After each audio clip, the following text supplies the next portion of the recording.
Hello. Hello Gopinath గారా? అవునండి.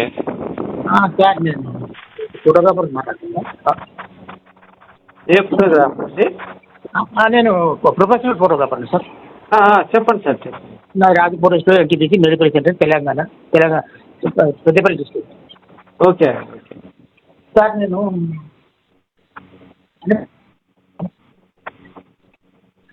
చెప్పండి సార్, చెప్పండి. నాకు కొన్ని డౌట్స్ ఉన్నాయి సార్. చెప్పగలుగుతారు? నేను అడిగినాను, మీరు సమాధానం చెప్పండి. అంటే తెలిస్తే చెప్తాను సార్, తెలియదు ఎట్లా చెప్తాను? ఓకే. నేను అంటే ఇప్పుడు ఆ ప్రశ్నకు సమాధానం నాకు తెలుసు అంటారా? నేను హిందువులు సార్. అంటే కరడు కట్టిన మీ వాయిస్ క్లారిటీ లేదండి కొంచెం. లేదా సార్, ప్రాబ్లం వచ్చి అంటే మీరు బ్లూటూత్ పెట్టుకున్నారా లేకపోతే ఇయర్ ఫోన్?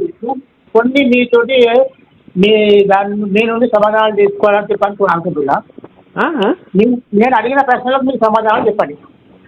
తెలిస్తే చెప్తాను కదా సార్, నేను దేవుడిని కాదుగా. పర్వాలేదు పర్లేదు, అట్లా అంటున్నాను సార్. నేను కరోడు కట్టిన హిందువుని. ఓకే అండి, అదే సార్, ఎవరైనా కానీ మనకు తెలిస్తేనే చెప్పగలం.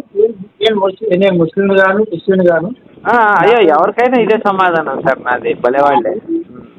సరే సార్, అడగండి సార్, అడగండి, తెలిస్తే చెప్తాను. సరే సార్. కొన్ని మన హిందూ మతంలో కొన్ని పొరపాట్లు ఉన్నాయేమో, అగ్రవర్ణాలు ఏవటో లేకపోతే ఈ బ్రాహ్మణ్స్ ఏవటో అని చెప్పని నేను అనుకుంటున్నా. అంటే నేను బీసీ సార్. ఓకే ఓకే, పర్లేదండి, అని చెప్పండి చెప్పండి. అదే మీరు తప్పుగా భావించద్దు, నేను క్రిస్టియన్ కాదు, ముస్లిం కాదు. అయ్యో పర్లేదు సార్, భలేవాళ్ళే, మీరు అట్లా ఏం అనుకోవద్దు. అడిగింది మీరు అడిగితే నాకు తెలిస్తే చెప్తాను. పక్కా హిందువులు. అయ్యో, మనందరం నిత్య విద్యార్థులే సార్, గుర్తుపెట్టుకోండి. ప్రతిదీ నేర్చుకోవాలి, ప్రతిరోజు నేర్చుకోవాలి. ఓకే. కొన్ని నేర్చుకోవడం తప్పేం లేదు కదా? ఏంటండి? నేర్చుకోవడంలో తప్పేం లేదు కదా? అయ్యో 100%. అడగండి సార్, మీకు తెలిస్తే చెప్తాను, అడగండి. కొన్ని అగ్రవర్ణాలు ఉన్నాయి కదా, అగ్రవర్ణాలు కావచ్చు, లేదా బ్రాహ్మణ్స్ కావచ్చు. అంటే ఇప్పుడు ఎస్సీ వాళ్ళను గుళ్ళకు రాకపోవడం అనేది తప్ప, రైటా రాంగా? గుళ్ళో రానిపోవడం అనేది తప్పేనండి కదా. అది మన హిందూ మతానికి కొంచెం చెడే కదా. మతానికి సంబంధించింది కాదు కదండి, అది మనుషులు చేసిన తప్పు అది. అంటే మీరు ఇక్కడ స్పష్టంగా కొంచెం వివరిస్తాను. ఏ మతం కాదు సార్, ఇక్కడ హిందూ గ్రంథాలు ఎక్కడ ఒక మనిషి ఎక్కువ, ఒక మనిషి తక్కువ, ఒక దేవుడు ఎక్కువ, ఒక దేవుడు తక్కువ అని ఏ గ్రంథంలో లేదు సార్. మీరు గుర్తుపెట్టుకోవాల్సిన పాయింట్ ఇది. మనుషుల మధ్య వ్యత్యాసాన్ని తీసుకొచ్చి దేవుడికి అంటకాడతాం అనేది ఫస్ట్ రాంగ్. అది చెప్పండి. అందరూ సమానమే, దేవుడు అంటే అందరూ సమానమే. ఇక్కడ హిందూ గ్రంథాల ప్రకారం ఏంటంటే అండి, మనుషులు అందరూ సమానం కాదు సార్. ఈ జీవరాశి మొత్తం సమానం దేవుడి దృష్టిలో. సమస్త సృష్టి దేవుడి దృష్టిలో సమానం.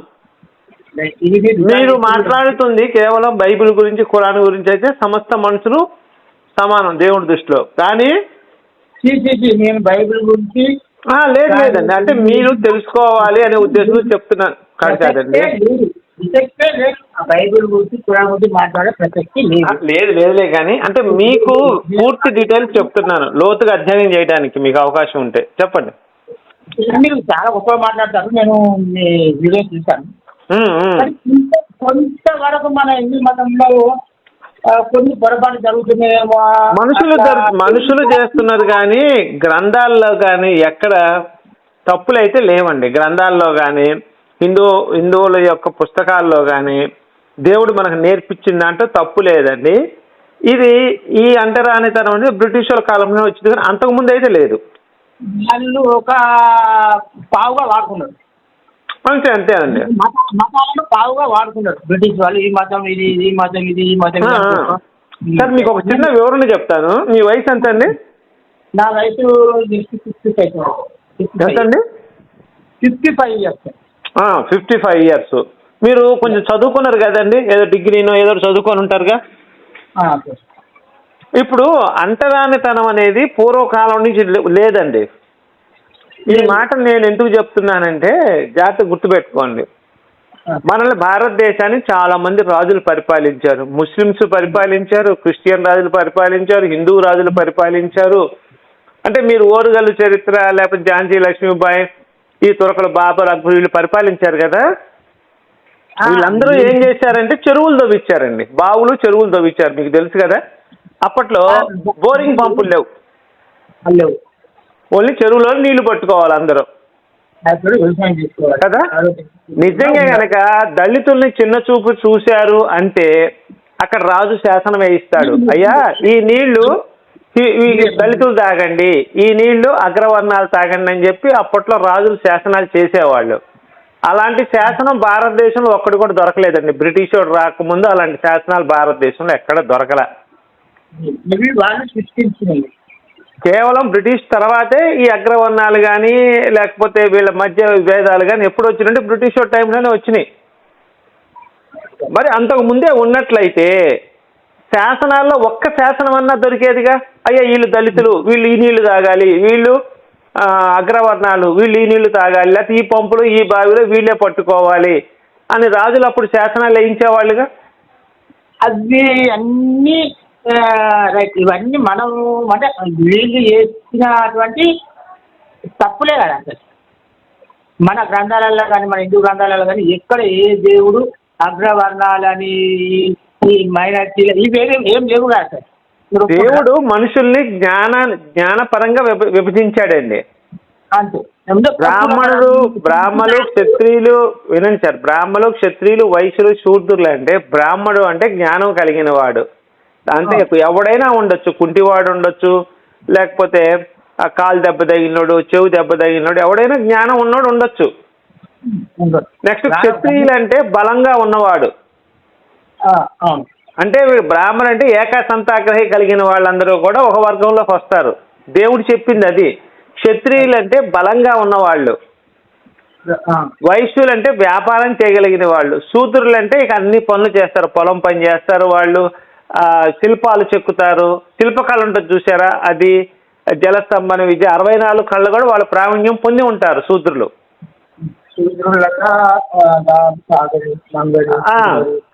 శూద్రులు అనే పదం మంచి పదమే, అదేం తప్పు పదం కాదు. అది మనకేంటంటే రాను రాను విని విని అది ఒక రకంగా అనిపిస్తుంది, కానీ శూద్రులు అనేది మంచి పవిత్రమైన పదం. ఇప్పుడు మంగళి వాళ్ళు అంటారండి. మంగళి వాళ్ళు అంటే ఏంటది? మంగళి వాళ్ళు అంటే అందరూ ఏదో పూతు మాట తప్పు మాట చాలా మంది అనుకునే ఒక మంగళం అనే పదం చాలా పవిత్రమైంది.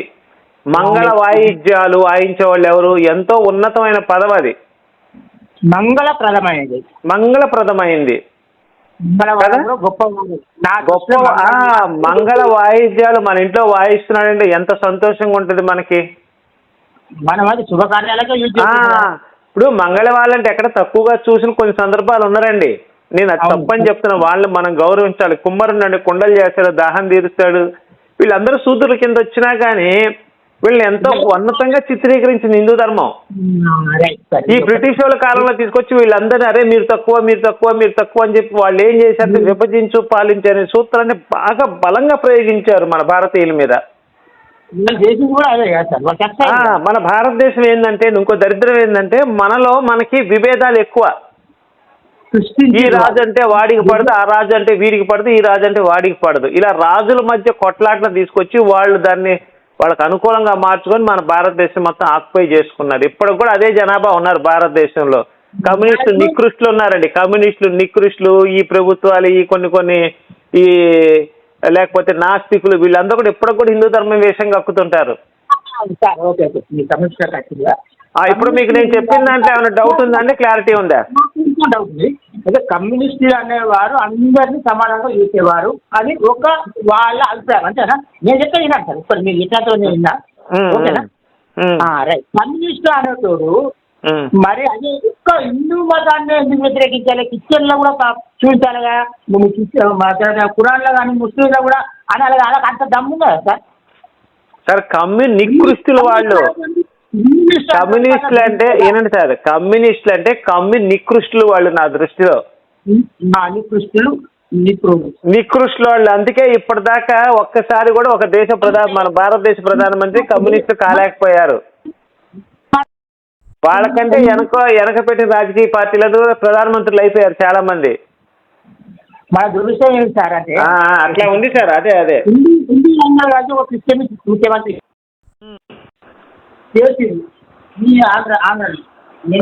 ఈ కమ్యూనిస్టులు ధైర్యంగా ఒక ముస్లింని ఒక క్రిస్టియన్ విమర్శించరండి, వాళ్ళకి భయం ఓట్లు పోతాయని. మరి అందరు సమానం అందరు సమానమే అన్నప్పుడు వాళ్ళని కూడా వ్యతిరేకించాలి కదా. హిందూ మతాన్ని వస్తుందేనండి, అందరూ అదే చెప్తారు కానీ అన్ని సమానం కాదు. ఇప్పుడు ఒక్క నిమిషం నేను చెప్తాను ఏంటా, నేను చెప్పేది కొంచెం ఏంటా, దేవుడు అది నమ్మేటోళ్ళు ఎవరు కమ్యూనిస్ట్. దేవుడు లేడని నమ్ముతారండి వాళ్ళు. కమ్యూనిస్ట్ మీరు రైటా కాదు నేను చెప్పింది ఏంటంటే మళ్ళీ చెప్పండి సార్, మీ వాయిస్ బ్రేక్ అయిపోతుంది. దేవుడు లేడు అనే వాళ్ళు నమ్మేటోళ్ళు కమ్యూనిస్ట్. దేవుడు ఉన్నారు సార్, 90% వాళ్ళే ఉన్నారు. 90% ఉన్నారు. ఓకే, ఇదే దేవుడు లేడు అని హిందూ మతంలో దేవుడు లేడు అంటారు కానీ మరి అదే అల్లా లేడు యేసు లేడు ఆ మాట అనరు. మరి ఎందుకు అనాలి వాళ్ళు? ఆ మాట అనరండి, అల్లా లేడని కానీ యేసు లేడని కానీ అనరు వాళ్ళు. మరి అందరినీ సమానంగా చూసే వాళ్ళు ఎట్లయితే సార్? మరి అది జనాలు గ్రహించాలి సార్, మనం ఏం చెప్తాం. సరే ఓకే సార్. ఇప్పుడు హిందువుల ఒక 80% ఉండదు మన మన భారతదేశం. మీ వాయిస్ కొంచెం క్లారిటీ లేదండి, అసలు వినపడట్లేదు నాకు. ఓకే, మన భారతదేశంలో హిందువులు ఎంతో శాతం 80% ఉన్నారా? 80% ఉన్నారండి. ఆంధ్రలో ఎంతమంది ఉంటుంది? 80%. ఏంటండి? ఆంధ్రలో ఎంత పర్సెంట్ ఉంటారు హిందువులు? 80% ఉండరు సార్. ఇప్పుడు అంటే మనకి అంత కరెక్ట్ ఎగ్జాక్ట్ తెలియదు కానీ 80% ఉండొచ్చు భారతదేశం మొత్తం. భారతదేశం మొత్తం ఉన్నప్పుడు ఆంధ్రలో ఉంటారు అంతే ఉంటారు, తెలంగాణలో అంతే ఉంటారు, తమిళనాడు అంతే ఉంటారు. అంతే ఉంటారు. లేదా 10% అటు ఇటు వేసుకోండి, ఏముందానికి అక్కడ. బుద్ధిహీనులు హిందువులు కాకపోతే క్రిస్టియన్ ముఖ్యమంత్రి ఎట్లా ఎన్నుకుంటారు సార్? ఎట్లా ఎన్నుకుంటారు సార్? అవునండి. హిందూకు అనుకూలంగా చేసిండ్రా, అనుకూలంగా మాట్లాడతారా? మాట్లాడగా క్రిస్టియన్ సమర్థిస్తారు కదా. అవునండి, అవును. మా హిందువులో బుద్ధిహీనులవా కాదా? నేను ఎత్తడానికి రైటా కాదా? ఎట్లా అనుకుంటా సార్? హిందువులు సార్ ఒక క్రిస్టియన్ ఒక ముస్లిం కార్పొరేట్ ఎట్లా అవుతుంది? కార్పొరేట్ ఇట్లా ఎట్లయితే సార్ మా దగ్గర హిందువులు ఓటు అయిపోతుంది. వాళ్ళు ఉండే 80%, 8% హిందువులు ఓటు అయిపోతే ఒక ముస్లిం ఒక కార్పొరేటర్గా ఎట్లా ఏర్పడుతుంది? సరే సార్, రేపు నేను మాట్లాడతాలే సార్, కొంచెం నాకు వేరే కాల్ వస్తుంది, రేపు మాట్లాడదామా? రేపు మాట్లాడదాంలే సార్. అయినా పర్లేదు sir. Right sir, okay sir, right. Thank you sir. Thank you.